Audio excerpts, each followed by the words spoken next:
جب قحط پڑا مدینے میں اور اطراف میں، یہ تاریخ کا سخت ترین سال ہے، تو آپ نے پورا قحط کا زمانہ قسم کر لی اپنے اوپر کہ گوشت نہیں کھاؤں گا، پنیر نہیں کھاؤں گا، گھی والی روٹی نہیں کھاؤں گا، خشک ٹکڑے چباتے عوام کے ساتھ بیٹھ کے۔ آج جب کہ ملک معاشی بحرانوں میں مبتلا ہے، حکمرانوں کے طرز زندگی اور ان کی آنی جانی آپ دیکھیں۔ حضرت عمر کا نام لینا آسان ہے، لیکن حضرت عمر رضی اللہ تعالیٰ عنہ کا طرز حکومت دیکھیے۔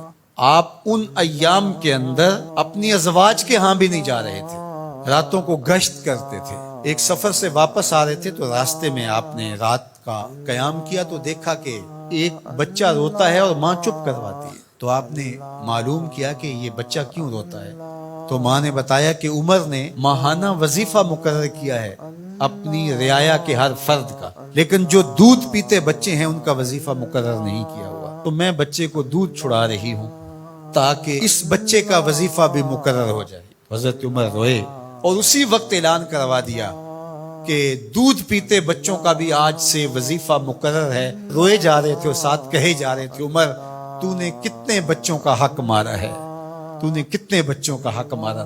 یہ ہیں حضرت عمر رضی اللہ تعالیٰ عنہ۔ کفار کے لیے ان کی سختی، ایک وہ آپ کا باب ہے، ابو الخویسرہ ہو یا منافقین ہو، یا وہ شخص جو حضور کو کہتا ہے آپ عدل کیجئے، یا حضور کے فیصلے کا جو انکار کرتا ہے، حضرت عمر کی تلوار کیسے فیصلہ کرتی ہے، ایک وہ پہلو ہے، اور دوسرا رعایا کے لیے حضرت عمر رضی اللہ تعالیٰ عنہ کی یہ نرمی اور دل کے اندر یہ رقت اور یہ پیار، یہ حضرت عمر نے فلاحی ریاست کا وہ تصور دیا تھا جس سے اپنی رعایا کو اس طرح سے سہولت دی جاتی ہے۔ اسلام کا نظام رحمت ہی ہماری زندگی کی خوبصورتی کی ضمانت ہے۔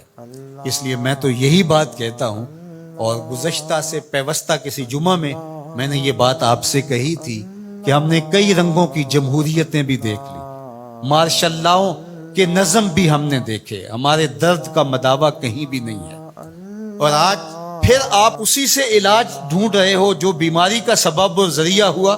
میر بھی کیا سادہ ہیں کہ بیمار ہوئے جس کے سبب اسی عطار کے لونڈے سے دوا لیتے ہیں۔ اس جمہوریت نے ہمیں دیا کیا ہے۔ ان دنوں کے اندر جو تماشا ملک میں لگا رہا، کہ آپ نے اس کو اپنی آنکھوں سے دیکھا نہیں ہے؟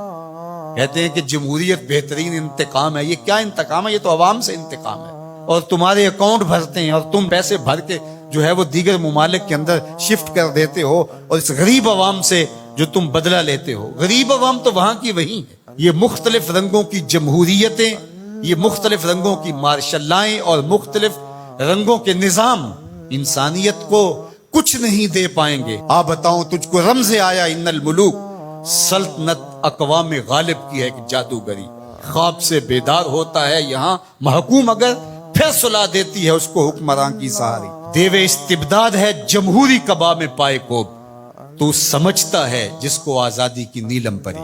یہ نیلم پری آزادی کی نہیں ہے، یہ دیوے استبداد ہے، یہ جبر و استبداد کا دیو ہے جس نے اوپر اوڑھنا اوڑھا ہوا ہے جمہوریت کا، اندر وہی خوفناک چہرہ ہے۔ یہ جمہوریت ہمارے درد کا مداوع نہیں، ہمارے دکھوں کا علاج نہیں ہے۔ ہمارے دکھوں کا مداوع ہے تو وہ نظام خلافت ہے۔ اس کے لیے مجھے اور آپ کو کوشش کرنی چاہیے۔ اس جمہوری نظم نے کیا دیا ہے مسلمانوں کو؟ جب مسلمانوں کے پاس اپنا نظام خلافت موجود ہے تو اس کے لیے راست اقدام ہو کہ جد و جہد کیوں نہیں کی جاتی، اور قوم کو سب سے پہلے باشعور بنا کر کے افراد اور رجال کار تیار کر کے اس نہج تک کیوں نہیں لے جایا جاتا؟ جب سمت ہی ہم نے درست منتخب نہیں کی ہے تو جتنا تیز بھاگیں گے اتنا منزل سے دور ہوتے چلے جائیں گے۔